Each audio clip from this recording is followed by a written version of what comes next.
Les aventures de Sherlock Holmes par Sir Arthur Conan Doyle. Le diadème de Béryl.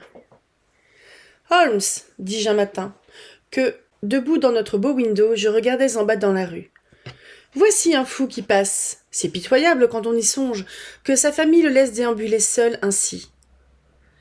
Mon ami quitta nonchalamment son fauteuil, et les mains enfoncées dans les poches de sa robe de chambre, s'approcha pour regarder par-dessus mon épaule. On était au mois de février. Il faisait un temps clair et froid, et la neige, tombée en abondance la veille, recouvrait encore le sol d'une couche ouatée qui scintillait sous le soleil d'hiver. Au milieu de la chaussée, elle avait été réduite à l'état de boue brunâtre par le passage des voitures. Mais sur les côtés et sur les tas où on l'avait rejetée au bord des trottoirs, elle était demeurée aussi blanche que si elle était toute récente. Le bitume avait été nettoyé et gratté, mais la surface n'en demeurait pas moins glissante, de sorte que les passants étaient plus rares que de coutume, à tel point même qu'il ne venait absolument personne du côté de la station du chemin de fer métropolitain, à part cet homme dont les manières excentriques avaient attiré mon attention. Il pouvait avoir une 50aine d'années. Il était grand, fort et d'aspect imposant, avec une grosse figure aux traits accusés et à l'expression autoritaire. Vêtu avec une sévérité qui n'excluait pas l'élégance, il portait une redingote noire, un chapeau de soie aux reflets étincelants, des guêtres brunes impeccables et un pantalon gris perle d'une coupe parfaite. Cependant, son allure contrastait singulièrement avec la dignité de sa physionomie et de sa mise, car il courait très vite, en faisant par moments de petits bonds, comme quelqu'un qui n'est pas habitué à un pareil effort. Et, tout en courant, il levait et abaissait les mains avec des gestes saccadés, secouait sa tête en tous sens et se contorsionnait le visage d'une façon extraordinaire. « Que diable peut-il bien avoir ?» murmurai-je. « Il a l'air de regarder les numéros des maisons. »« Je crois que c'est ici qu'il vient, » dit Holmes en se frottant les mains. « Ici. »« Oui, j'ai idée qu'il vient me consulter. Il y a des symptômes sur lesquels on ne se trompe pas.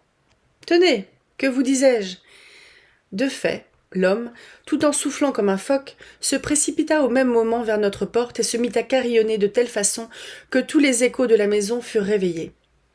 Quelques instants après, il faisait irruption dans la pièce où nous étions, toujours soufflant, toujours gesticulant, mais avec une telle expression de souffrance et de désespoir que nos sourires firent bientôt place à la stupéfaction et à la pitié. Pendant un bon moment, il demeura incapable d'articuler un seul mot, se balançant de droite et de gauche, et s'arrachant les cheveux comme un homme qui a complètement perdu la tête. Puis, se remettant d'un bond sur pied, il se cogna le front contre le mur avec une telle force que nous nous élançâmes vers lui pour le retenir et le ramener vers le centre de la pièce. Sherlock Holmes le poussa dans un fauteuil, et s'asseyant à côté de lui, se mit à lui tapoter les mains et à lui parler de ce ton affable et apaisant dont il savait si bien se servir. « Vous êtes venu me trouver pour me conter votre histoire, n'est-ce pas ?» lui dit-il. « Mais en ce moment, vous êtes fatigué d'avoir trop couru. Alors prenez votre temps, reposez-vous un peu. Vous m'expliquerez ensuite de quoi il s'agit, et si je puis vous sortir d'embarras, comptez sur moi. » L'homme continua de haleter pendant 1 ou 2 minutes encore, cherchant visiblement à maîtriser la violente émotion à laquelle il était en proie. Puis, il s'essuya le front avec son mouchoir, serra les lèvres et se tourna vers nous. « Vous me prenez sans doute pour un fou, n'est-ce pas ?» dit-il. « Je pense plutôt qu'il a dû vous arriver un grand malheur, » répliqua Holmes. « Ah, vous pouvez le dire. Un malheur si soudain et si terrible qu'il y a de quoi en perdre la raison. Le déshonneur, je l'aurais subi s'il l'avait fallu, bien que j'ai toujours marché jusqu'ici, la tête haute. Un chagrin intime, je m'y serais également résigné. N'en avons-nous pas tous notre part ici-bas ? Mais les deux réunis, et sous une forme aussi effroyable, c'est trop. Le courage me manque. Et puis, il n'y a pas que moi en cause. Si l'on ne trouve pas moyen de remédier à cette horrible affaire, les plus hauts personnages d'Angleterre eux-mêmes auront à en pâtir. « Je vous en prie, monsieur, remettez-vous, » reprit Holmes, « et expliquez-moi clairement qui vous êtes et ce qui vous est arrivé. » « Mon nom ne vous est probablement pas inconnu, » reprit notre visiteur. Je suis Alexander Holder, de la banque Holder et Stevenson, dans Threadneedle Street. Ce nom nous était, en effet, très familier, puisque c'était celui du principal associé de l'une des plus importantes banques privées de la Cité de Londres. Que s'était-il donc passé pour que l'un des premiers citoyens de Londres se trouvât en aussi mauvaise passe ? Nous attendions, tout palpitant de curiosité. Enfin, faisant un nouvel effort, notre visiteur parvint à se reprendre suffisamment pour être en état de commencer son récit. « Je me rends compte qu'il n'y a pas de temps à perdre, » nous dit-il, « et je suis tout de suite parti à votre recherche lorsque l'inspecteur de police m'a conseillé de solliciter votre concours. Je suis venu à Baker Street par le chemin de fer souterrain, et j'ai fait le reste du chemin au pas de course, car les cabs ne vont pas vite par ce temps de neige. Voilà pourquoi vous m'avez vu arriver, si essoufflé, car je n'ai pas l'habitude de prendre beaucoup d'exercice. Mais je commence à me sentir mieux à présent, et je vais m'efforcer de vous exposer les faits aussi brièvement et en même temps aussi clairement que possible. Vous n'ignorez certainement pas que l'une des premières conditions de réussite pour un établissement de crédit est de trouver des placements rémunérateurs pour les fonds dont il dispose et de chercher à augmenter le plus possible ses relations et le nombre de ses déposants. L'un des placements les plus lucratifs réside dans les prêts d'argent contre garantie absolument sûre. Nous avons effectué beaucoup d'opérations de cet ordre au cours de ces dernières années, et nombreuses sont les familles appartenant à l'aristocratie auxquelles nous avons avancé de grosses sommes contre les garanties offertes par leurs galeries de tableaux, leur bibliothèque ou leur orfèvrerie. Hier matin, alors que j'étais dans mon bureau à la banque, un de nos employés me remit une carte de visite. Je bondis en lisant le nom, car c'était celui.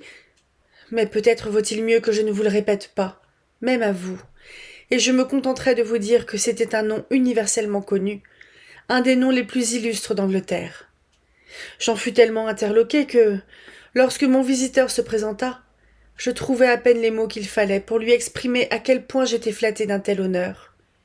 Mais il m'interrompit tout de suite pour m'exposer immédiatement le but de sa démarche avec l'empressement que l'on met à se débarrasser d'une tâche désagréable.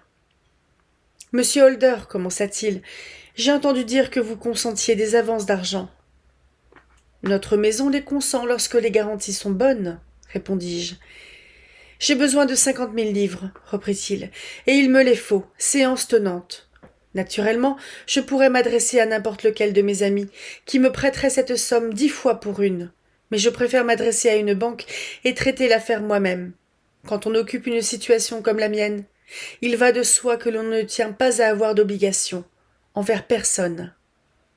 « Et pour combien de temps désireriez-vous faire cet emprunt » m'informai-je.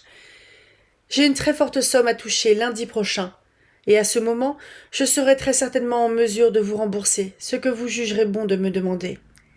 Mais ce qui est absolument indispensable, c'est que je dispose tout de suite de la somme que je vous ai indiquée. » « Je me ferais un plaisir de la prélever immédiatement sur mes fonds personnels, pour ne pas vous faire attendre, répondis-je. Mais cette somme dépasse de beaucoup mes disponibilités. D'autre part, si je vous consens cette avance au nom de notre établissement, je me verrai dans l'obligation, par égard pour mon associé, de prendre, même vis-à-vis de vous, toutes les garanties d'usage. Je préfère de beaucoup qu'il en soit ainsi, dit-il, en mettant sur ses genoux un grand écrin carré en maroquin noir qu'il avait déposé à côté de sa chaise en entrant. Vous avez sans nul doute entendu parler du diadème de Beryl ? L'un des plus précieux joyaux de la couronne, hasardai-je. Précisément. Il ouvrit l'écrin, et je vis apparaître, étalé sur un fond de velours fin couleur chair, l'incomparable joyau dont il venait de me parler. Il y a 39 énormes Beryl, poursuivit-il, et le prix de la monture en or est incalculable. En l'estimant au plus juste, ce diadème représente le double de la somme que je vous demande, et je suis prêt à vous le laisser entre les mains, à titre de garantie. Je restai un moment hésitant, regardant alternativement mon illustre visiteur et le précieux écrin qu'il m'avait mis entre les mains. « Vous doutez de sa valeur ?» questionna-t-il. « Pas le moins du monde. Je me demandais seulement si j'en avais le droit d'en disposer ainsi.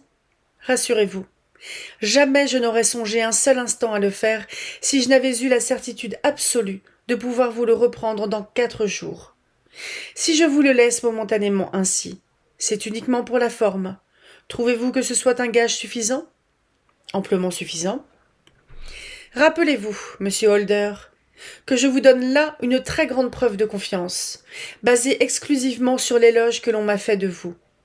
Je vous recommande non seulement d'être discret, afin que cette histoire ne parvienne aux oreilles de personne, mais encore, et surtout, de veiller avec le plus grand soin sur ce diadème, car il va sans dire que cela provoquerait un gros scandale s'il était endommagé d'une façon quelconque. Le plus léger accident serait presque aussi grave que sa perte totale, car comme il n'existe pas au monde de béryl comparable à ceux-ci, il serait impossible de les remplacer. Mais j'ai entière confiance en vous, et je viendrai vous le réclamer moi-même, lundi matin. Voyant que mon client avait hâte de s'en aller, je ne lui demandai pas d'autres explications, et appelant mon caissier, je lui donnai ordre de verser 50 000 livres.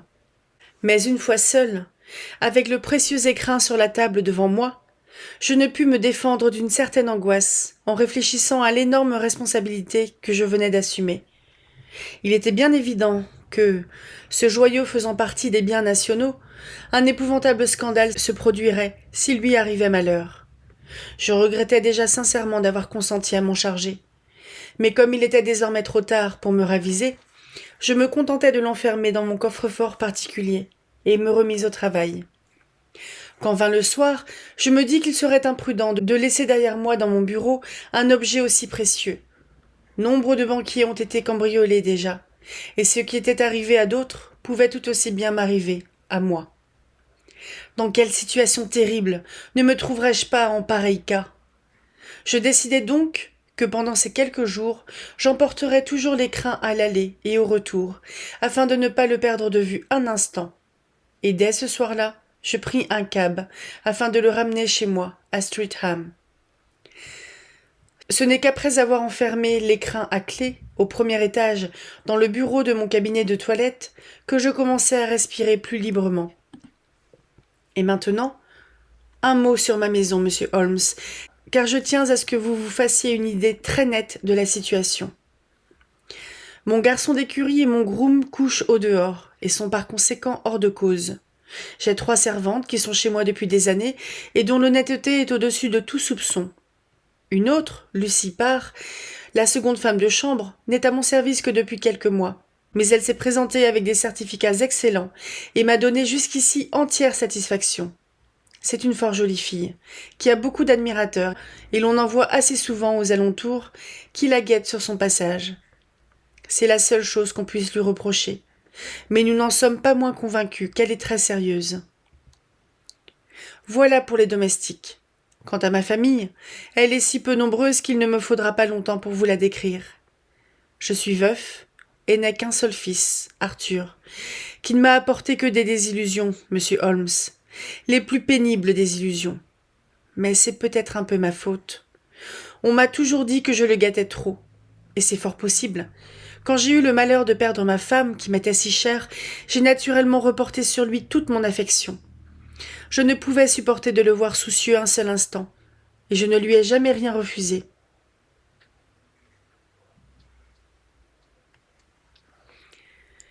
Peut-être aurait-il mieux valu, pour lui comme pour moi, que je fusse plus sévère, mais je croyais bien faire en agissant ainsi. Comme tous les pères, je n'avais qu'un désir, celui de lui voir prendre la suite de mes affaires. Malheureusement, il n'avait aucun goût pour ça. Il était trop capricieux, trop fantasque, et pour dire la vérité, je n'aurais pas osé lui confier les sommes importantes journellement déposées à la banque. Tout jeune encore, il était devenu membre d'un cercle aristocratique, où grâce à ses charmantes manières, il ne tarda pas à devenir l'ami intime de beaucoup de gens très riches et habitués à jeter l'argent par les fenêtres.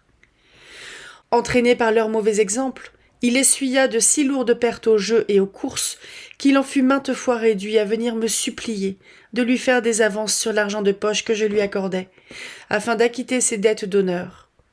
Il essaya bien, à plusieurs reprises il est vrai, de fuir la pernicieuse compagnie dans laquelle il s'était fourvoyé. Mais son ami, Sir George Burnwell avait un tel ascendant sur lui qu'il y revenait toujours. Et vraiment, je ne suis pas surpris qu'un homme tel que Sir George Burnwell ait exercé une aussi profonde influence sur lui, car il l'a fréquemment amené chez moi, et j'avoue que je le trouvais moi-même excessivement sympathique. Il est plus âgé qu'Arthur et possède infiniment d'expérience. C'est un homme qui a été partout, qui a tout vu et qui possède en outre les avantages d'être un brillant causeur et un très beau garçon. Malgré cela, quand je pense à lui de sang-froid, quand je ne subis plus le charme captivant de sa présence, j'ai la conviction que ses propos cyniques et l'expression que j'ai parfois surprise dans ses yeux le désignent comme un homme dont il faut beaucoup se méfier. C'est mon opinion, et celle également de ma petite Mary, qui possède une clairvoyance féminine très développée. Il ne me reste plus désormais que son portrait à elle à vous faire. Ce n'est que ma nièce. Mais il y a 5 ans, lorsque par suite de la mort de mon frère, elle se trouva subitement seule et sans appui, je l'adoptai, et j'ai toujours veillé sur elle depuis, comme si elle était ma fille. C'est mon rayon de soleil. Elle est aussi douce et aussi affectueuse que jolie. C'est une excellente ménagère, une maîtresse de maison incomparable, ce qui ne l'empêche pas d'être aussi charmante, aussi tranquille et aussi charitable qu'une femme peut l'être. Elle est devenue mon bras droit, et je ne pourrai plus me passer d'elle. Il n'y a qu'une seule chose pour laquelle elle m'a résisté. À 2 reprises, mon fils, qui est très épris d'elle, lui a demandé sa main, et les 2 fois, elle la lui a refusée. Je crois que, si quelqu'un avait dû le ramener dans le droit chemin, c'est bien elle, et ce mariage aurait pu faire de lui un autre homme.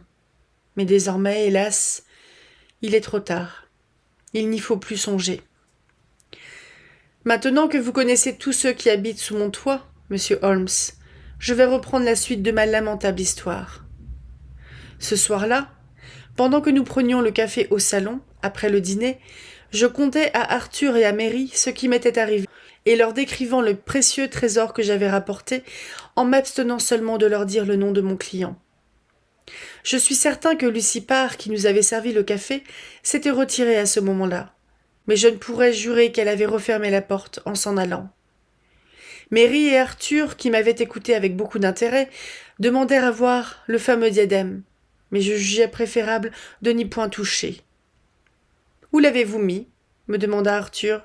« Dans mon bureau. »« Eh bien, espérons que la maison ne sera pas cambriolée cette nuit, » répliqua-t-il. « Mon bureau est fermé, à clé, » repris-je. « Bah, n'importe quelle vieille clé suffirait à l'ouvrir. Je me rappelle fort bien, étant gamin, l'avoir ouvert avec celle de l'armoire du cabinet de débarras. » Comme il avait l'habitude de dire toutes les bêtises qui lui passaient par la tête, je n'attachai aucune importance à cette réflexion. Pourtant, il me rejoignit ce soir-là, dans ma chambre, avec une mine très grave. « Écoutez, père, » me dit-il en baissant les yeux, « pourriez-vous me donner 200 livres ?»« Non, » ripostai-je d'un ton sec, « je n'ai été que trop généreux avec vous, jusqu'ici. »« Vous avez été très bon, je le reconnais, » me dit-il. « Mais il me faut absolument cet argent, sinon je ne pourrai plus jamais me montrer au cercle. »« Eh bien, j'en serai fort aise !» m'écriai-je. « Peut-être, mais vous ne voudriez tout de même pas me le voir quitter déshonoré. Pour moi, je ne pourrais supporter une telle honte. Il me faut cet argent, coûte que coûte. Et si vous me le refusez, je m'y prendrai d'une autre façon. » J'étais furieux, car c'était la 3e fois dans le mois qu'il me réclamait ainsi de l'argent. « Vous n'aurez pas un sou de moi !» m'écriai-je, exaspéré. Alors il s'inclina et sortit, sans un mot. Lorsqu'il fut parti, j'ouvris mon bureau et, m'étant assuré que mon trésor était en sûreté, le remis soigneusement sous clé. Puis, je me mis à faire le tour de la maison afin de m'assurer si tout était bien fermé, tâche que je confiais habituellement à Mary, mais que je crus bon d'accomplir moi-même ce jour-là. Lorsque je redescendis l'escalier, Mary elle-même était à l'une des fenêtres du vestibule, et en me voyant approcher, la ferma et en assujettit le loquet. « Dites-moi, papa, » me demanda-t-elle, d'un air un peu troublé, me sembla-t-il. « Avez-vous donné à Lucie la permission de sortir ce soir ? » ?»« Certainement non. »« Eh bien, je viens de la voir rentrer par la porte de derrière. Elle n'était sans doute allée que jusqu'à la petite grille pour voir quelqu'un, mais je n'approuve quand même pas cela, et il faudra y mettre bon ordre.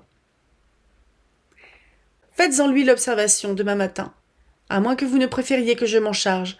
Vous êtes certaine que c'est bien fermé partout? Absolument certaine, papa. Je l'embrassai, regagnai ma chambre et m'endormis peu après. Je m'efforce, monsieur Holmes, de vous rapporter tout ce qui peut avoir quelque rapport avec l'affaire dont je vous parle. Néanmoins, s'il y a quelque chose qui ne vous semble pas clair, vous n'avez qu'à me poser des questions. Au contraire, je trouve que vous êtes parfaitement explicite. Je suis maintenant arrivé à un point de mon récit où je désirerais l'être davantage. Même en temps ordinaire, j'ai toujours le sommeil peu profond, mais cette nuit-là, en raison sans doute des inquiétudes auxquelles j'étais en proie, je dormais encore plus légèrement que jamais. Vers 2 heures du matin, je fus réveillé par un bruit provenant de l'intérieur de la maison. Ce bruit avait cessé avant que je fusse complètement réveillé, mais j'avais gardé l'impression que c'était une fenêtre qui venait de se refermer doucement. J'écoutais de toutes mes oreilles. Tout à coup, à ma profonde horreur, j'entendis très distinctement des pas étouffés dans la pièce à côté. Tout palpitant d'angoisse, je me glissai hors de mon lit et guettai par la porte entr'ouverte ce qui se passait dans mon cabinet de toilette. « Arthur !» criai-je. « Misérable ! Voleur ! Comment osez-vous toucher à ce diadème ?» Le gaz était à demi baissé, tel que je l'avais laissé en me couchant, et mon malheureux fils, simplement vêtu de sa chemise et de son pantalon, était debout près de la lumière, tenant le diadème entre ses mains. Il semblait employer toutes ses forces à le tordre ou à le briser. Au cri que je poussai, il lâcha le joyau et devint pâle comme un mort. Je saisis le diadème et l'examinai.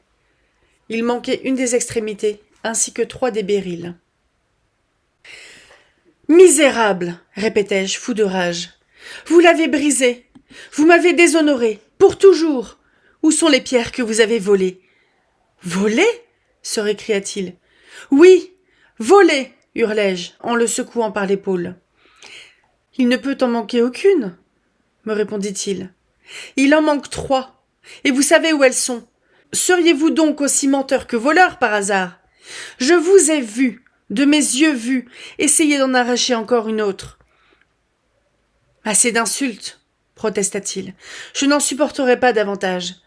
Puisque c'est ainsi que vous me traitez, n'attendez pas un mot de plus de moi. Je m'en irai de chez vous, aujourd'hui même, et à l'avenir, je me débrouillerai seul. Si vous vous en allez de chez moi, ce sera aux mains de la police, m'exclamai-je, au comble de la fureur. J'entends que cette affaire soit éclaircie complètement. Ne comptez pas sur moi pour vous fournir aucune explication, me riposta-t-il avec un emportement dont je ne l'aurais pas cru capable. Si vous appelez la police, vous pourrez vous adresser à elle pour découvrir ce que vous voulez savoir. Le bruit de notre discussion avait réveillé tout le monde. Mary fut la première à faire irruption dans ma chambre, et en voyant le diadème et l'attitude d'Arthur, elle devina aussitôt ce qui s'était passé. Un cri s'échappa de sa gorge, et elle tomba, inanimée, sur le parquet. J'envoyai la femme de chambre chercher la police et demandai qu'on procédât à une enquête.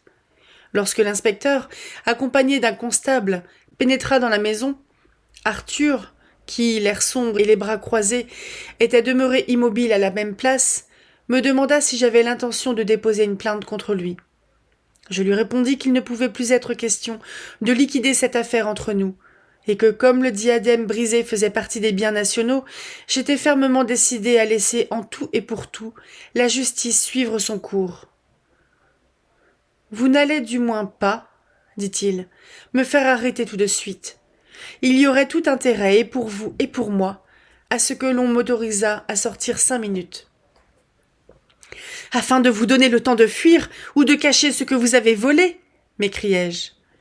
Puis, envisageant dans toute son horreur la situation dans laquelle j'allais me trouver placé, je le suppliai de se souvenir que mon honneur personnel n'était pas seul en cause, mais encore celui de quelqu'un bien plus haut placé que moi, et qu'enfin, cette histoire risquait de faire éclater un scandale qui révolutionnerait tout le pays. En m'avouant ce qu'il avait fait des 3 pierres manquantes, il pourrait, au contraire, éviter tout cela. « Pourquoi ne pas dire franchement la vérité ?» insistai-je. « Vous avez été pris sur le fait, et que vous avouiez ou non, vous n'en serez pas moins coupable. Efforcez-vous plutôt de réparer votre faute dans la mesure du possible, en m'expliquant où se trouvent les Beryl, et je vous promets de tout pardonner. Gardez votre pardon pour ce qu'il implore, me répliqua-t-il en se détournant avec un rire sarcastique. Je compris qu'il était trop buté pour se laisser ébranler par quoi que ce soit de ce que je pourrais lui dire. Dans ces conditions, il ne me restait plus qu'un seul parti à prendre. J'appelai l'inspecteur et déposai une plainte contre mon fils. On l'arrêta immédiatement, on le fouilla, on perquisitionna dans sa chambre et dans toute la maison. Mais il fut impossible de retrouver les pierres nulle part, et ni prières ni menaces ne purent décider mon misérable fils à parler. On l'a incarcéré ce matin, et après avoir rempli toutes les formalités exigées par la police, je suis immédiatement accouru vous voir, comptant sur votre habileté si vantée pour débrouiller cette énigme. La police déclare n'y rien comprendre. Si vous voulez bien entreprendre une enquête à votre tour, je vous donne carte blanche pour les frais qui en pourront résulter. J'ai déjà d'ailleurs offert une récompense de 1000 livres afin d'encourager les recherches. Mon Dieu, que vais-je devenir? En une seule nuit, j'ai perdu mon honneur, mon fils, et le trésor que l'on m'avait confié. Je vais sûrement tomber tout à fait fou. Il se prit la tête à deux mains et se mit à se balancer de droite et de gauche en geignant doucement comme un enfant accablé de chagrin.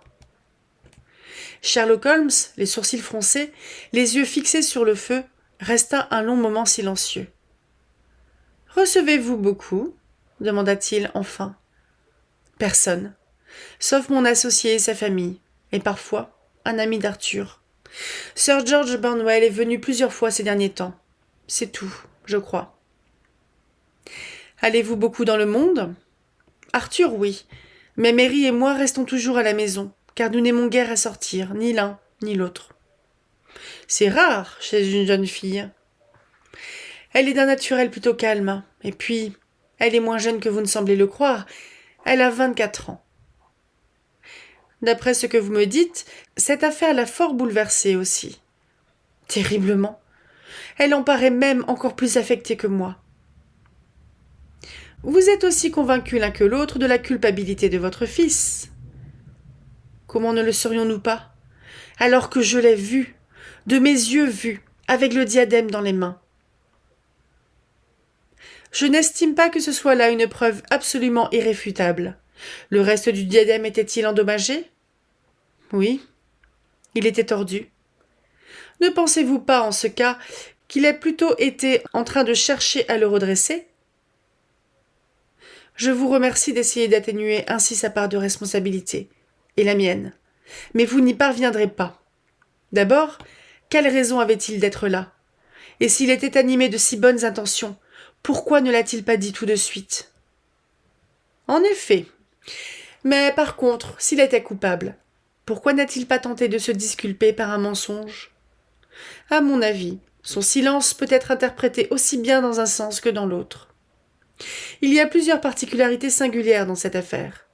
Que pense la police du bruit qui vous a réveillé ? Elle présume que ce devrait être celui que fit Arthur, en refermant la porte. Allons donc. Est-ce qu'un homme qui vient pour voler fait claquer les portes, au risque de réveiller toute la maison ? Et la disparition des pierres, comment l'explique-t-on ? On continue à sonder les parquets, et à tout mettre sans dessus-dessous, dans l'espoir de les retrouver. A-t-on pensé à regarder en dehors de la maison ? Oh oui, et avec quel zèle ! On a déjà retourné tout le jardin. Voyons, cher monsieur, reprit Holmes, ne comprenez-vous donc pas que cette affaire est beaucoup plus abstruse que la police et vous n'étiez à première vue tenté de le croire ? Le cas vous a paru à vous fort simple. À moi, il me paraît fort complexe. Réfléchissez un peu à ce qu'implique votre hypothèse. D'après vous, votre fils se relève la nuit, s'en va, non sans courir les plus grands risques jusqu'à votre cabinet de toilette, ouvre votre bureau, en retire le diadème, en brise un morceau rien qu'avec ses mains, s'en va cacher 3 des 39 pierres avec tant d'habileté que personne ensuite ne pourra les retrouver, puis rapporte les 36 autres dans ce même cabinet de toilette, où il est si fortement exposé à être découvert. Alors, franchement, cela vous paraît vraisemblable ? Mais quelle autre hypothèse voulez-vous envisager ? s'écria le banquier avec un geste désespéré. Si ses intentions n'avaient pas été malhonnêtes, est-ce qu'il ne s'expliquerait pas? C'est à nous de le découvrir, répondit Holmes. Aussi, monsieur Holder, si vous le voulez bien, nous allons maintenant nous rendre ensemble à Streatham, où nous nous emploierons pendant 1 heure à vérifier minutieusement certains détails. Mon compagnon mit beaucoup d'insistance à m'entraîner avec eux, dans l'expédition qu'ils allaient entreprendre, ce que j'acceptais d'ailleurs avec empressement, car j'avais été à la fois très ému et très intrigué par le récit que nous venions d'entendre. J'avoue qu'en ce qui me concerne, la culpabilité du fils du banquier me paraissait aussi évidente qu'elle l'était pour son malheureux père. Néanmoins, j'avais une telle foi dans les jugements de Sherlock Holmes qu'il me semblait que l'on pouvait conserver encore quelque espoir, tant qu'il se refuserait à accepter la théorie jusqu'à présent admise. Il n'ouvrit pour ainsi dire pas la bouche durant tout le trajet qu'il nous fallut parcourir pour gagner la banlieue sud, et resta continuellement absorbé dans ses méditations, le menton incliné sur la poitrine et le chapeau rabattu sur les yeux. Notre client semblait avoir repris un peu de couleur en écoutant raisonner mon ami, et il alla même jusqu'à engager avec moi une conversation à bâton rompu au sujet de ses affaires. Un court voyage en chemin de fer et une marche plus courte encore nous amenèrent à Fairbank, la modeste résidence du grand financier. Fairbank était une maison quadrangulaire d'assez vaste dimension, construite en pierre blanche et un peu en retrait de la route. Une allée carrossable à double évolution, encerclant une pelouse couverte de neige, la reliait aux 2 grandes grilles, donnant accès à la propriété. Sur le côté droit, une petite barrière en bois qui servait d'entrée de service permettait, en suivant un étroit sentier bordé de haies soigneusement taillées, de gagner la porte de la cuisine. Sur le côté gauche courait un petit chemin conduisant aux écuries, qui, lui, n'était pas englobé dans la propriété, car bien que rarement utilisé, il était ouvert à tout le monde. Holmes nous quitta devant la porte d'entrée et fit lentement le tour de la maison, en commençant par la façade pour continuer ensuite par le sentier réservé aux fournisseurs et par le jardin de derrière, et revenir enfin par le chemin des écuries. Son absence se prolongea même si longtemps que M. Holder et moi finîmes par entrer dans la salle à manger afin d'attendre son retour au coin du feu. Alors que nous étions silencieusement assis de la sorte en face l'un de l'autre, la porte s'ouvrit et une jeune fille entra. Elle était d'une taille un peu au-dessus de la moyenne, mince et élancée, et avait des cheveux et des yeux de couleur sombre, qui, en raison de son extrême pâleur, paraissaient encore plus sombres qu'ils ne l'étaient en réalité. Je ne me rappelle pas avoir jamais vu chez aucune femme pâleur aussi accusée que la sienne. Ses lèvres aussi étaient complètement exsangues, mais elle avait en revanche les yeux tout rougis à force d'avoir pleuré. En la voyant pénétrer silencieusement ainsi dans la pièce, j'eus l'impression que son chagrin était encore plus profond que celui du banquier, et c'était d'autant plus frappant qu'on la devinait très énergique et capable, par conséquent, de se dominer mieux qu'un autre. Sans se préoccuper de ma présence, elle alla droit à son oncle, et d'un geste très féminin, lui caressa légèrement les cheveux. « Vous avez demandé que l'on remette Arthur en liberté, dites, mon oncle ?» demanda-t-elle. « Non, non, mon enfant. Il faut que cette affaire soit complètement éclaircie. »« Mais je suis tellement sûre qu'il est innocent. Vous savez combien nous sommes intuitives, nous autres, femmes.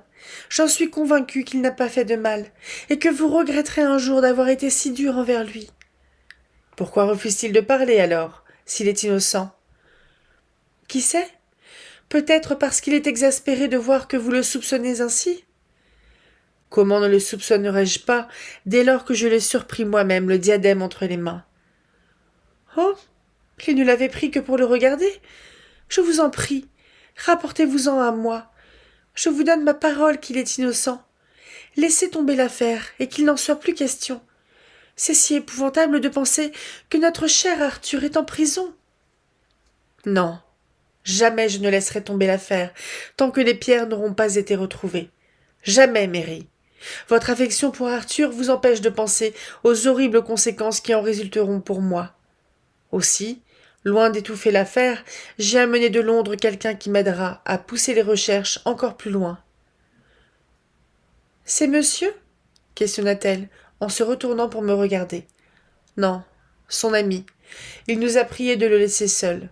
Il est en ce moment du côté du chemin des écuries. Le chemin des écuries répéta-t-elle, en levant ses noirs sourcils. Qu'espère-t-il donc découvrir par là? Ah, le voici sans doute. J'espère, monsieur, que vous réussirez à prouver, comme j'en ai pour ma part l'intime conviction, que mon cousin Arthur est innocent du crime dont on l'accuse. Je partage entièrement votre avis, mademoiselle, et je compte bien arriver à rétablir la vérité, répondit Holmes en revenant sur ses pas pour essuyer sur le paillasson ses chaussures pleines de neige. C'est, je présume, à mademoiselle Mary Holder que j'ai l'honneur de parler. Vous permettez, mademoiselle, que je vous pose une ou deux questions? Mais bien volontiers, monsieur, si cela peut vous aider dans vos recherches. Vous n'avez rien entendu cette nuit pour votre part? Rien? Jusqu'au moment où mon oncle a commencé d'élever la voix. Dès que je l'entendis, je m'empressai de descendre. C'est vous qui aviez fermé la maison hier soir. Êtes-vous bien sûr d'avoir abattu le loquet de toutes les fenêtres? Oui, monsieur. Et étaient-elles toutes ce matin, telles que vous les aviez laissées hier soir? Oui, monsieur. L'une de vos femmes de chambre a un amoureux, n'est-ce pas? Et si je ne me trompe, vous avez averti votre oncle qu'elle était allée le voir. Oui, c'est elle qui a servi le café dans le salon, et il est possible qu'elle ait entendu ce que disait mon oncle au sujet du diadème. Ah, bon.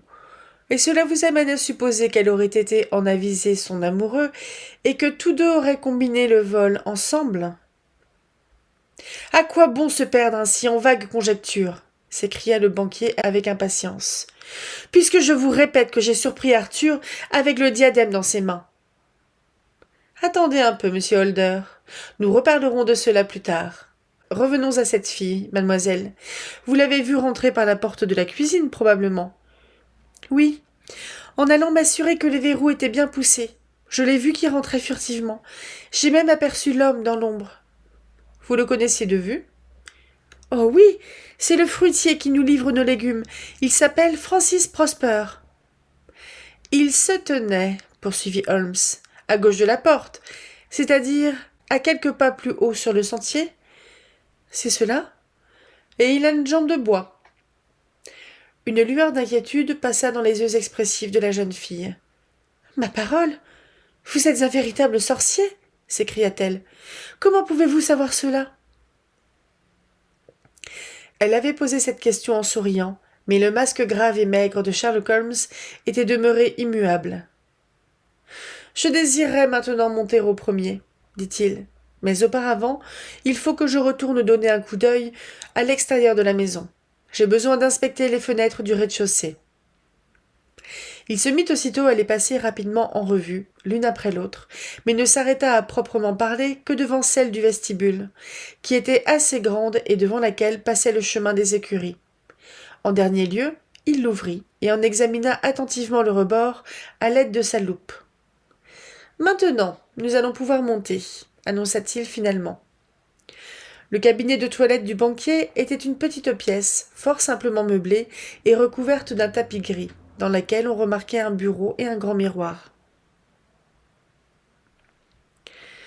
Holmes alla d'abord au bureau et en étudia avec soin la serrure. « De quelle clé s'est-on servi pour l'ouvrir » s'informa-t-il. « De celle dont mon fils lui-même a parlé, la clé de l'armoire du cabinet de débarras. »« Vous l'avez, là ?»« C'est celle qui est ici, sur la toilette. » Sherlock Holmes s'en saisit et ouvrit le bureau. « Une serrure silencieuse, » constata-t-il. « Je ne m'étonne pas qu'on ne vous ait pas réveillé en la faisant fonctionner.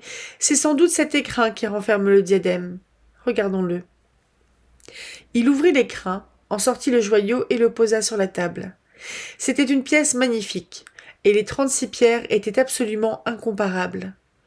À l'une des extrémités, la monture était brisée nette. C'est de là qu'avait été arrachée la partie supportant les 3 pierres disparues. « Tenez, monsieur Holder, » dit Holmes, « voici le coin qui faisait pendant à celui que l'on a soustrait. Puis-je vous demander de le casser ?» Le banquier recula d'horreur. « Jamais je n'oserais faire cela !» se récria-t-il. « Alors c'est moi qui le ferai. dit Holmes, en tirant brusquement de toutes ses forces sur le diadème, sans toutefois réussir à le rompre. « Je sens qu'il cède un peu, » ajouta-t-il, « mais bien que je possède une force exceptionnelle dans les doigts, je crois qu'il me faudrait un certain temps pour en venir à bout. Un homme ordinaire n'y parviendrait certainement pas. Enfin, en admettant que j'y réussisse, qu'arriverait-il selon vous, monsieur Holder ? Cela ferait un bruit sec, comme un coup de revolver, soyez-en certain. Et vous prétendez dire que tout cela s'est passé à quelques pas de votre lit, sans que vous ayez rien entendu ? Je ne sais que penser, c'est à n'y rien comprendre. Peut-être cela deviendra-t-il plus compréhensible avant peu. Qu'en pensez-vous, mademoiselle ? J'avoue que je suis toujours aussi embarrassée que mon oncle. Votre fils, monsieur Holder, ne portait ni chaussures ni pantoufles lorsque vous l'avez vu. Non, rien que son pantalon et sa chemise. Je vous remercie. Nous pouvons nous vanter d'avoir eu une chance extraordinaire au cours de cette enquête, et ce sera bien notre faute si nous ne découvrons pas le mot de l'énigme. Avec votre permission, monsieur Holder, je vais à présent poursuivre mes recherches à l'extérieur. Il sortit seul, conformément au désir qu'il avait exprimé, car, ainsi qu'il nous l'expliqua, de nouvelles empreintes de pas ne feraient que compliquer sa tâche. Au bout d'une longue heure de travail, il rentra enfin, les pieds pleins de neige et la physionomie aussi impénétrable que jamais. « Je crois que, cette fois, j'ai vu tout ce qu'il y avait à voir, monsieur Holder, » déclara-t-il. « Il ne me reste plus qu'à rentrer chez moi. »« Mais les pierres, monsieur Holmes, où sont-elles » ? Je ne puis vous le dire. Le banquier se tordit les mains. « Jamais je ne les reverrai maintenant, » gémit-il. « Et mon fils ? Vous avez de l'espoir ? » Mon opinion ne s'est aucunement modifiée. « Alors, pour l'amour du ciel, que s'est-il tramé chez moi cette nuit ? » Si vous voulez bien me rendre visite demain matin, entre 9 et 10, je ferai mon possible pour vous fournir les éclaircissements que vous désirez. Mais il est bien entendu, n'est-ce pas, que vous me donnez carte blanche du moment que je rentre en possession des pierres, et que vous vous engagez à me défrayer de tous les frais que cela aura pu entraîner. Je donnerai ma fortune entière pour les retrouver. Très bien. J'étudierai la question d'ici là. Au revoir. Il se peut que je sois obligé de revenir ici, avant ce soir. Je me rendais très bien compte que mon compagnon avait d'ores et déjà son opinion, mais je n'avais toujours pas la moindre idée de ce qu'elle pouvait être. En regagnant Londres avec lui, j'essayai plusieurs fois de le sonder sur la question, mais il faisait toujours dévier la conversation aussitôt, de sorte qu'à la fin, je dus y renoncer. Il n'était pas encore 3 heures quand nous rentrâmes. Holmes passa aussitôt dans sa chambre et en ressortit peu après sous les apparences d'un vulgaire vagabond. Avec son col relevé, son paletot crasseux et râpé, sa cravate rouge et ses chaussures éculées, il en avait le type accompli. « Je crois que cela pourra aller, » dit-il, après s'être regardé dans la glace qui surmontait la cheminée. « J'aurais bien voulu vous emmener avec moi, Watson, mais je crois qu'il est préférable que j'y aille seul. Peut-être suis-je sur la bonne piste. Peut-être vais-je faire un fiasco complet. En tout cas, je ne tarderai pas à le savoir. J'espère être de retour dans quelques heures. » Il alla au buffet, se coupa une tranche de bœuf qu'il glissa entre 2 morceaux de pain, et muni de ce frugal repas, partit immédiatement en expédition. J'achevais tout juste de prendre mon thé lorsqu'il rentra, de fort bonne humeur, cela se voyait, en balançant au bout de ses doigts une vieille bottine à élastique qu'il jeta dans un coin. « Je suis seulement venu vous dire un petit bonjour en passant, » me dit-il, en se servant une tasse de thé. « Je repars tout de suite. »« Où cela ? » ?»« Oh, à l'autre bout du West End. Je ne rentrerai peut-être pas de bonne heure. Si je tardais trop, ne m'attendez pas. »« Ça marche ? » ?»« Comme ci, comme ça. Je n'ai pas à me plaindre.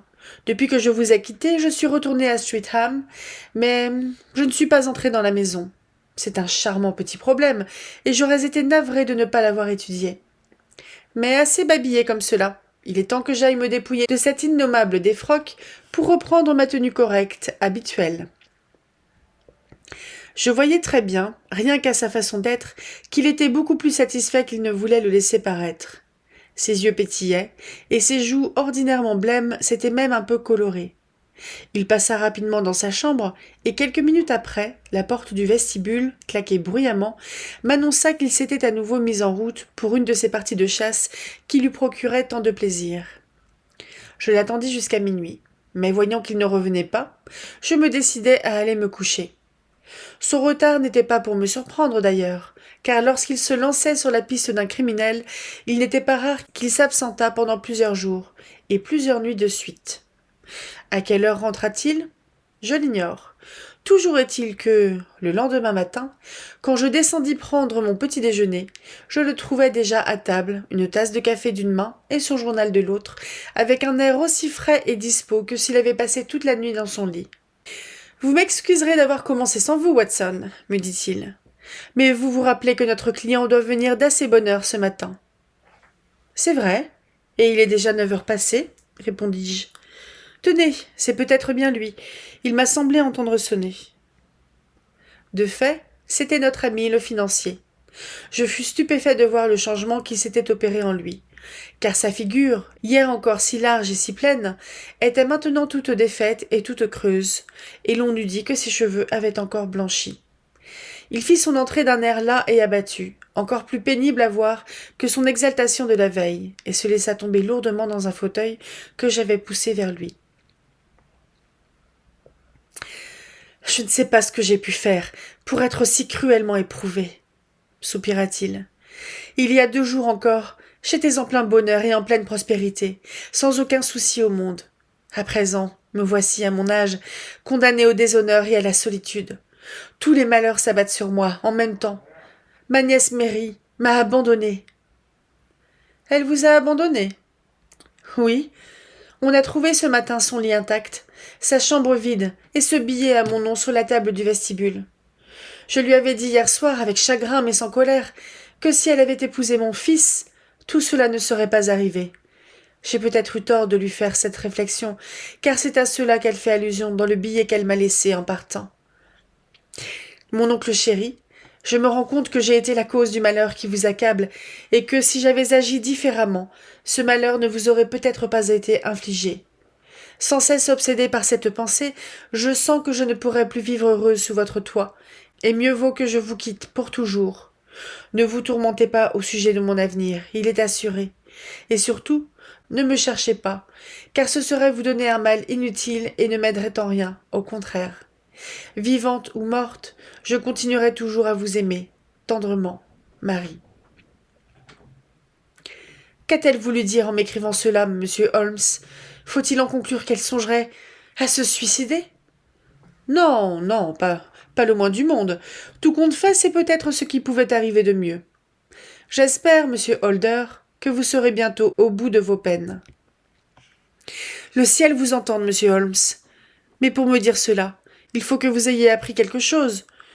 Oui, vous avez sûrement découvert du nouveau. Où sont les pierres ? Trouveriez-vous excessif de les payer 1000 livres pièce ? J'en donnerai 10 de bon cœur. Ce serait inutile. 3000 livres pour les 3 suffiront amplement. Mais il y a aussi une petite récompense, n'est-ce pas ? Vous avez votre carnet de chèques sur vous ? Bon, voici une plume. Inscrivez 4000 livres en bloc. Tout ahuri, le banquier signa le chèque demandé.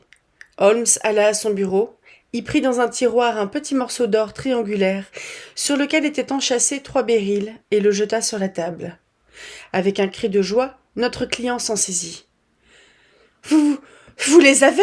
balbutia-t-il. « Je suis sauvé ! Sauvé !» Il manifestait sa joie avec autant d'expansion qu'il avait manifesté auparavant sa douleur, et pressait frénétiquement contre sa poitrine les pierres retrouvées. « Mais vous avez une autre dette à acquitter, monsieur Holder, » reprit d'une voix plus dure Sherlock Holmes. « Une autre dette ?» répéta le banquier. « Fixez votre prix. Je vais vous régler cela tout de suite. »« Non, il ne s'agit pas de moi. Ce que vous devez, ce sont de très humbles excuses à votre fils, ce noble garçon, qui s'est conduit en cette pénible circonstance comme je serais fier de voir mon fils le faire, si j'avais le bonheur d'en avoir un. » « Ce n'est donc pas Arthur qui a pris les pierres ? Je vous l'ai déjà dit, et je vous le répète aujourd'hui, non, ce n'est pas lui. »« Vous êtes sûr ? Alors courons vite le retrouver, pour lui annoncer tout de suite que nous avons découvert la vérité. » il le sait déjà. Après avoir tout tiré au clair, j'ai eu un entretien avec lui. Et comme il me refusait de me rien dire, c'est moi qui ai parlé pour lui montrer que je savais tout. Alors il a bien été forcé de m'avouer que j'avais raison, et m'a mis au courant de quelques détails qui m'échappaient encore. Mais quand il saura que vous connaissez la vérité, peut-être se décidera-t-il à sortir de sa réserve. Alors, pour l'amour du ciel, donnez-moi la clé de cette extraordinaire énigme. Très volontiers, et je vous montrerai en même temps comment je m'y suis pris pour la découvrir. Mais laissez-moi d'abord vous expliquer ce qui sera pour moi le plus pénible à dire et pour vous le plus pénible à entendre. Une intrigue s'est nouée entre Sir George Burnwell et votre nièce Mary, et ils viennent de s'enfuir ensemble. Ma Mary ? Impossible. C'est malheureusement plus que possible, c'est certain. Ni vous, ni votre fils ne connaissiez la véritable personnalité de cet homme lorsque vous l'avez admis dans votre intimité. C'est l'un des plus dangereux individus d'Angleterre, un joueur ruiné, un coquin, capable des pires canailleries, un homme sans cœur et sans conscience. Votre nièce n'avait jamais eu affaire à des gens de cette espèce. Lorsqu'il lui a juré qu'il l'aimait, comme il l'avait fait à 100 autres avant elle, elle se figurait être la seule à lui avoir jamais inspiré un tel sentiment. Le diable seul pourrait dire de quels mots il s'est servi pour la subjuguer. Mais toujours est-il qu'elle finit par n'être plus qu'un jouet entre ses mains, et qu'elle avait presque chaque soir des rendez-vous avec lui. Je ne veux pas croire une chose semblable, s'écria le banquier, dont la figure était devenue livide.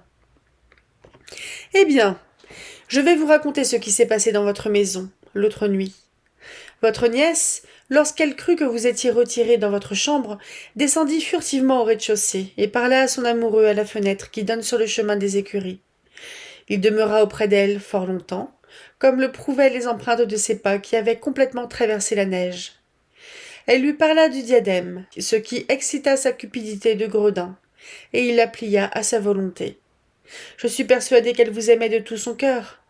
Mais il est des femmes chez qui l'amour l'emporte sur toutes les autres affections, et j'ai idée qu'elle doit être de celle-là.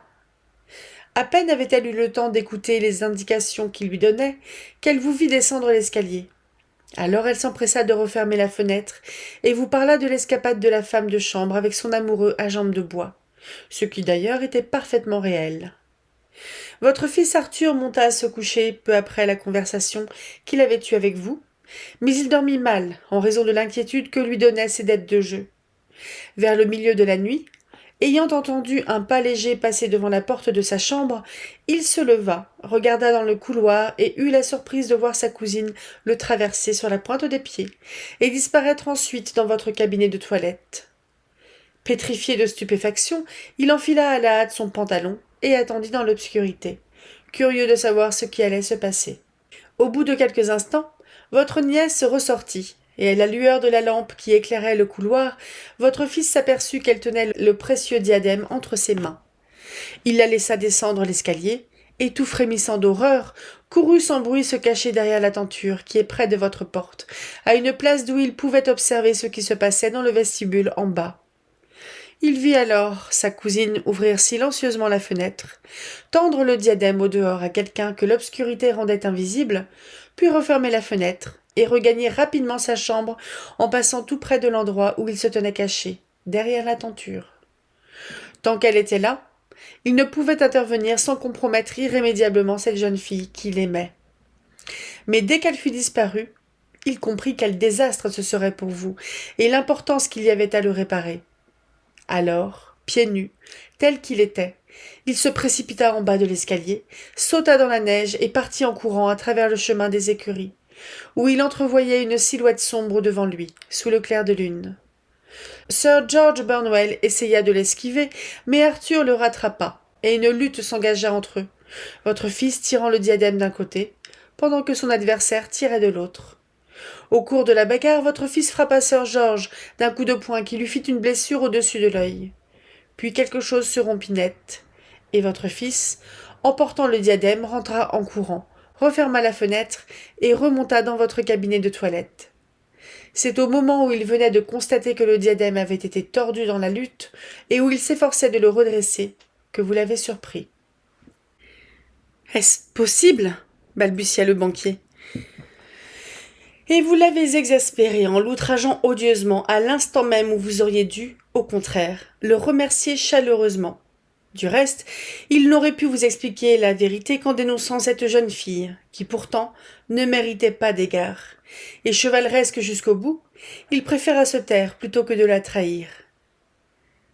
Voilà donc pourquoi elle a poussé ce cri et a perdu connaissance, s'écria M. Holder. Oh mon Dieu! Faut-il que j'aie été assez aveugle et stupide?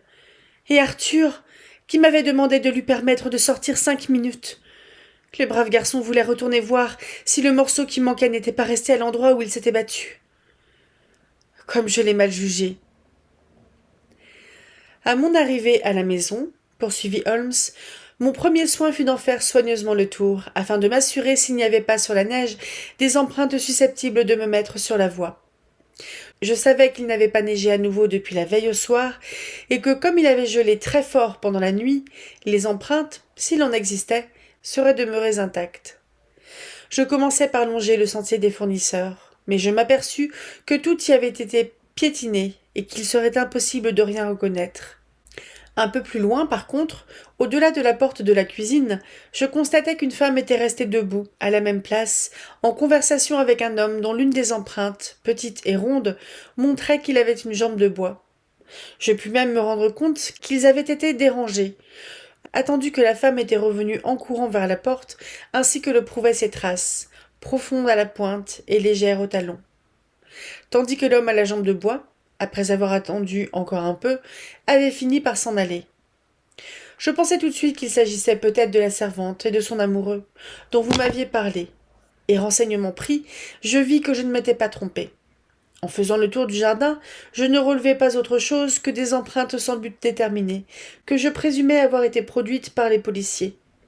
Mais une fois dans le chemin des écuries, j'y découvris, écrite devant moi sur la neige, une histoire très longue et très complexe. Il y avait là 2 doubles lignes d'empreintes, les premières produites par un homme chaussé, les secondes, je le constatai avec joie, appartenant à un homme ayant marché nu-pieds. D'après le récit que vous m'aviez fait, j'acquis immédiatement la conviction que ce dernier était votre fils. Le premier avait marché en venant et en repartant, mais l'autre avait couru rapidement, et comme l'empreinte de son pied nu recouvrait par endroits celui de l'homme chaussé, il était évident qu'il avait dû passer après lui. Je les suivis, et je vis qu'elles aboutissaient à la fenêtre du vestibule, où l'homme chaussé avait foulé toute la neige à force d'attendre. Ensuite, je repris cette piste en sens inverse, jusqu'à l'emplacement où elle se terminait à une centaine de mètres de là, dans le chemin des écuries.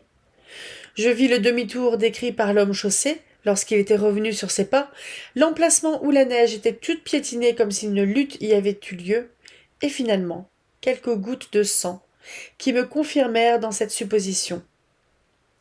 L'homme chaussé avait ensuite couru le long du chemin, et je retrouvai plus loin quelques nouvelles traces de sang qui me prouvèrent que c'était lui qui avait été blessé.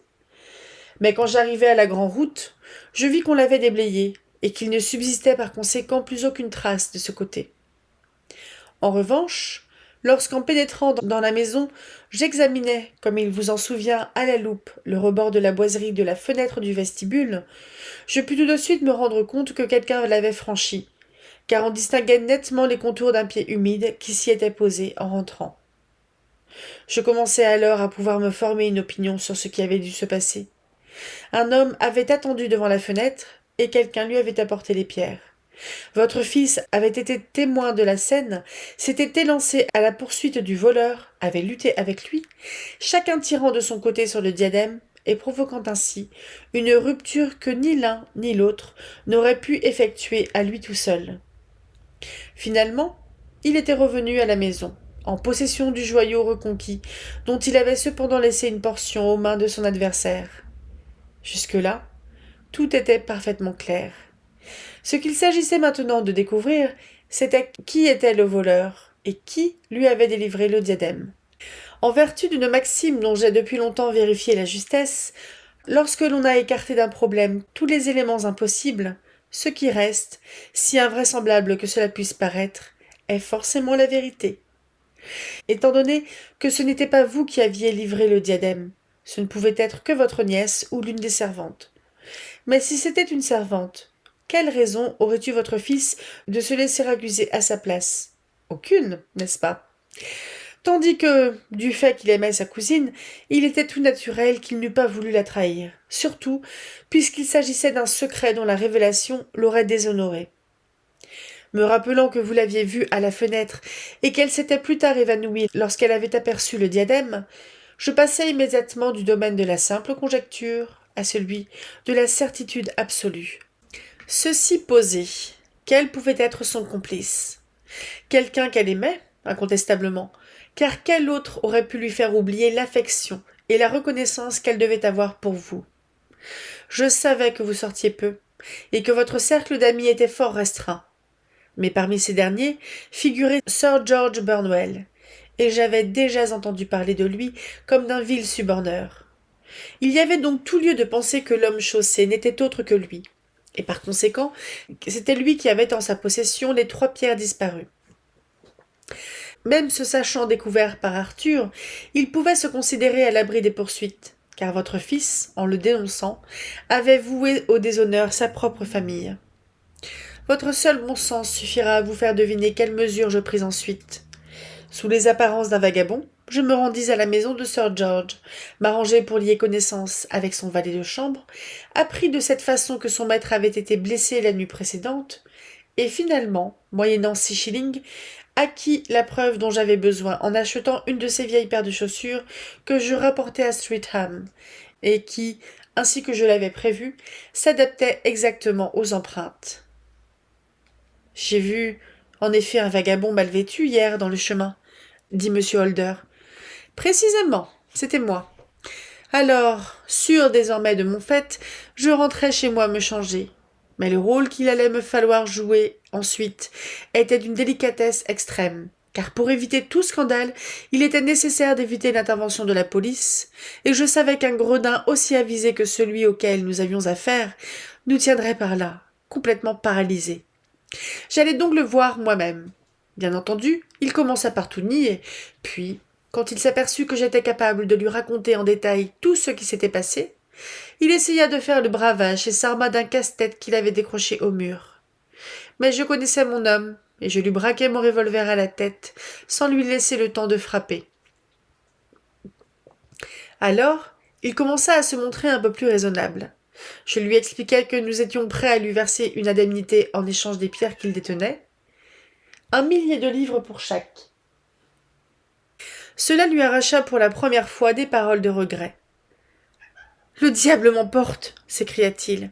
« Je les ai lâchées toutes les 3 pour 600 livres. » J'eus au fait de lui faire dire l'adresse du receleur auquel il les avait cédées, en lui promettant qu'aucune plainte ne serait déposée contre lui.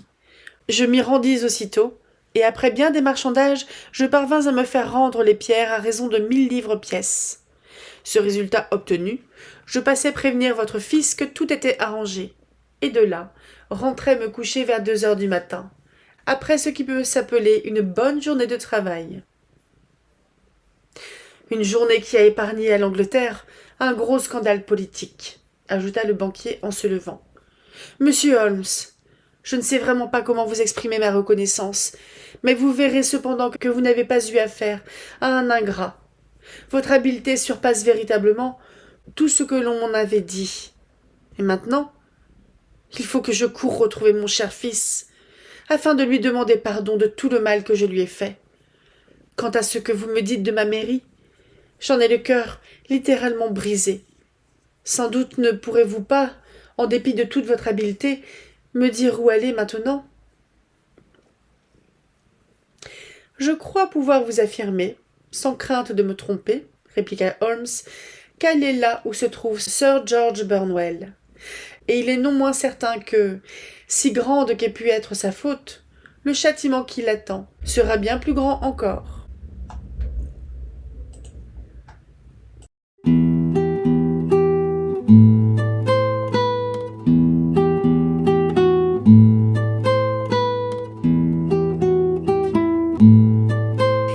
Bonjour et bienvenue à la ressourcerie de l'écrivain. C'est un endroit où on câline des chatons qui sont en manque d'affection, parce que, vous voyez, là, on est au moins sur le cinquième ou sixième câlin de la journée. Et donc il a entendu la fin de l'histoire, mais pas le début. Donc voilà, c'est mon petit Basilou. Mon petit Basilou. Et ma foi, j'ai trouvé l'histoire intéressante. On est un peu dans une histoire de mœurs quand même, et une histoire de vol. Et on peut se demander d'ailleurs pourquoi à l'origine le client du banquier est venu lui apporter quelque chose qui coûte si cher et qui appartient à la couronne, si j'ai bien compris. Donc c'est certainement pour une c'est certainement pour avoir une rentrée d'argent immédiate, mais je trouve que c'est quand même super casse-gueule d'apporter ce type de bijoux en gage en fait. Même pour une banque, hein. Bon, encore moins pour un prêteur sur gage, mais bref. Ce que je trouve intéressant, c'est que ça parle aussi un peu socialement des, des nobles désargentés, justement. Donc qu'ils soient désargentés parce qu'ils gèrent mal leur argent, parce que peut-être qu'au bout d'un moment aussi, la société fait qu'ils ont moins de rentrées d'argent parce que je sais pas s'il y a encore les gens qui vivent sur leur terre qui leur versent un loyer par exemple, plus une espèce de taxe par rapport à ce qu'ils cultivent, des choses comme ça. Et je pense que comment dire, le, j'ai un peu de mal. Je pense que le train de vie aussi ne va pas forcément avec les rentrées d'argent parce qu'au bout d'un moment en fait si on tape dans les économies, bah il y en a plus. Mais bref, je trouvais ça intéressant. Bon, c'est même pas, c'est à peine effleuré, hein, c'est juste un fait comme ça. Mais je trouve que c'était pas mal. Après, le banquier, j'ai l'impression que c'était pas forcément le patron et qu'en gros, il a pris une initiative qui pouvait lui coûter beaucoup. Oui, t'as raison, on est mieux à gauche. Et, et ce qui fait que, en fait, c'est la grosse boulette qu'il fait parce que là, il pense clairement qu'il va pouvoir rentrer plein de sous et puis que ça va un peu lui apporter un peu de comment dire, ça va lui apporter sur le plan professionnel parce que il a eu une décision qui est avisée, mais en fait, bah non.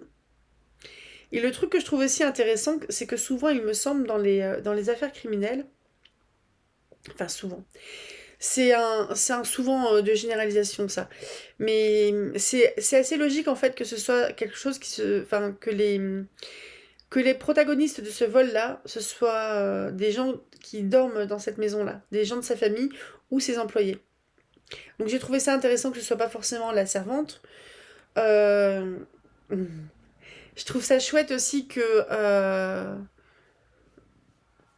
le cousin, enfin que le fils ait voulu épargner la cousine parce que c'est très chevaleresque, très noble en fait, de pas dire bon bah la cousine elle est amoureuse d'un gars qui est quand même pas très qui est pas très fréquentable. Et je trouve ça dommage quand même pour les relations entre le banquier et son fils. Parce que du coup, bah oui, il faut se faire pardonner quelque part. Est-ce qu'on peut, est-ce qu'on peut se faire pardonner d'avoir accusé comme ça, d'avoir accusé quelqu'un? Après, il était, franchement, vu comment le banquier avait surpris son fils avec le diadème dans les mains, c'était évident qu'il allait penser que c'était lui. Surtout que vu son background, le fait qu'il joue et qu'il lui réclame constamment de l'argent, on...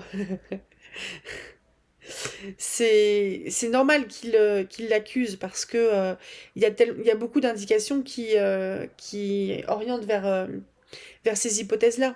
Donc oui, il peut certes lui faire confiance, parce que oui, il ne fait que lui demander de l'argent. Il ne le vole pas. Il ne l'a jamais volé. Vous voyez que chez nous, on a des chats malheureux. Je sais pas si on l'entend.